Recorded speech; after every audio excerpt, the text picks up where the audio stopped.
আসসালামু আলাইকুম। প্রচণ্ড তাপদাহ চলছে। এই তাপদাহের মধ্যে যে সমস্যা মানব জীবনে সবচেয়ে দেখা যায় সেটা হলো হিট স্ট্রোক বা তাপজনিত অসুস্থতা। আমাদের শরীরের তাপমাত্রা 40 ডিগ্রি সেন্টিগ্রেড অথবা 104 ডিগ্রি ফারেনহাইট যদি বৃদ্ধি পায় তাহলে এই হিট স্ট্রোক হতে পারে।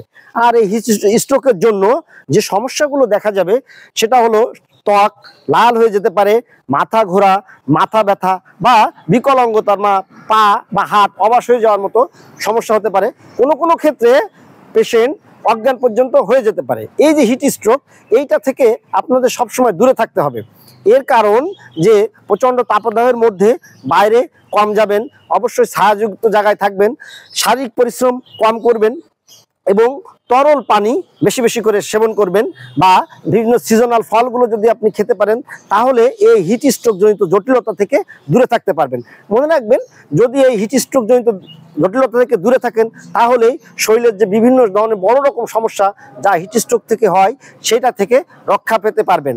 এই কারণে আপনি হিট স্ট্রোক থেকে দূরে থাকুন, সবসময় ছায়াযুক্ত স্থানে থাকুন এবং তরল পানীয় পান করুন। ধন্যবাদ।